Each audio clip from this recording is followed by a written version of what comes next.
వనపర్తి జిల్లాలో సిపిఐ ఉమ్మడి జిల్లా కార్యవర్గ సభ్యులు 3 రోజుల శిక్షణ శిబిరాన్ని సిపిఐ జాతీయ కమిటీ సభ్యుడు మాజీ ఎమ్మెల్యే చాడా వెంకటరెడ్డి ప్రారంభించారు. అంతరాలు లేని సమసమాజ స్థాపనే కమ్యూనిస్టుల లక్ష్యమని, ప్రజలను చైతన్యం చేసి పోరాడాలని ఆయన పిలుపునిచ్చారు.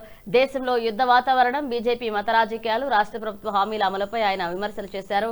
ఇందిరమ్మ ఇళ్ల పంపిణీలో రాజకీయ జోక్యం తొలగించి అర్హులకు ఇళ్లు ఇవ్వాలని, ఉద్యోగ ఖాళీలను వెంటనే భర్తీ చేయాలని డిమాండ్ చేశారు. ఈ కార్యక్రమంలో సిపిఐ రాష్ట్ర జిల్లా నాయకులు పాల్గొన్నారు.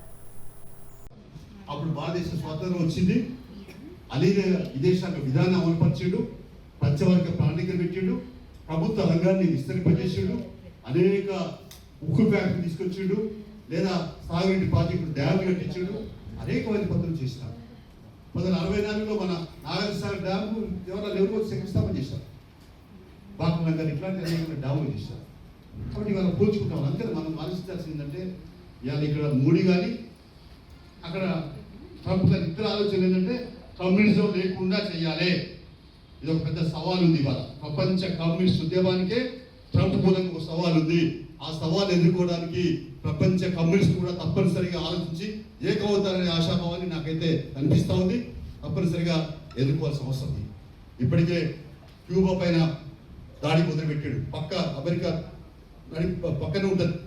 దానిపైన చిన్న దేశం, అది బాగా అభివృద్ధి చెందింది. అసలు వైద్య రంగంలో ప్రపంచంలో క్యూబాని మించిన దేశం లేదు. చిన్న దేశమే, కానీ దానికి పెద్ద మనసు ఉన్నది. వైద్య రంగానికి పైన డాక్టర్స్ చాలా మంది తయారు చేసుకున్నారు. అందుకని ఇవాళ మీ జిల్లాకు సంబంధించినటువంటి ఎవరు శ్రీరాములు మగ్దుమాలు ఉంటాయి, ఆయన కొడుకు అక్కడ క్యూబాలో ఉన్నాడు. క్యూబాలో డాక్టర్ చదువుకోవడం అయిపోయింది, ఆయన కోర్స్ అయిపోయింది. కాబట్టి ఈ రకమైనటువంటి పద్ధతిలో క్యూబా అనేది కమ్యూనిస్ట్ దేశం. అట్లా దేశం. అందుకనే ఇవాళ ఈ ట్రంప్ మూలంగా మొత్తం ప్రపంచ శాంతికే ముప్పు వచ్చింది. ఇది దీనికి ఈ మోడీ కూడా మౌన ముద్ర వహించి మోడీ సహకరిస్తాడనేది అర్థమవుతుంది. కాబట్టి దీన్ని తీవ్రంగా ఖండించాల్సిన అవసరం. ఇక మన దేశంకి సంబంధించి మనం అనేక అంశాలు కూడా పొలిటికల్ రిపోర్ట్స్ అవన్నీ నాయకులందరూ కూడా ఇస్తారు. నేను ఎక్కువగా ఇవ్వాల్సిన అవసరం లేదు.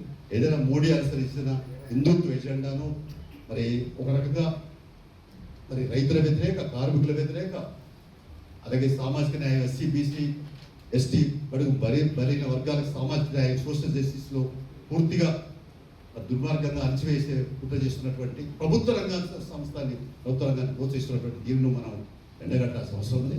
అందుకని ఆ వైపున మనం రానున్న కాలంలో ఈ ప్రపంచ శాంతి కావాలా. తర్వాత ఇక్కడ మోడీ ఆయన ఏం చేస్తున్నాడు, మావోయిస్టులు అంతా చేస్తే ఇక కమ్యూనిస్టుల పైన పడదాలు చూస్తున్నాడు. కాబట్టి ఖబర్దార్ మోడీ అనే దాని గురించి మనం రేపు ఆగస్టు 6 నుంచి 14 వరకు పాదయాత్రలు పెట్టుకున్నాం. దేశవ్యాప్తంగా 6 నుంచి 15 వరకు అన్నారు. మనమేమో ఆగస్టు 15 కాబట్టి మనం 14 వరకు మన రాష్ట్రంలో అనుకున్నాం. సెప్టెంబర్ 1 నాడు చెలో ఢిల్లీ ప్రోగ్రామ్ కూడా పెట్టబడింది. దానికి సంబంధించి మనం అందరం సమాయత్తం కావాలని చెప్పేసి ఈ సందర్భంగా పిలిపిస్తూ ఈ రాజకీయ శిక్షా శిబిరాల్లో అనేక అంశాలు, దానికి సంబంధించిన విషయాలని కూడా నాయకులు చెప్తారు.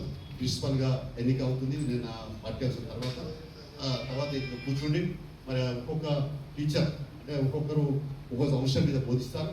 మార్గం దాని ప్రాముఖ్యత అని వారు చెప్తారు. అలాగే ఇంకా ఇతర దేశ స్వాతంత్ర పోరాటంలో లేకుంటే ఈ మన మతము, కులము, వర్గము ఇట్లాంటి అంశాల మీద కూడా చెప్తారు. అనేక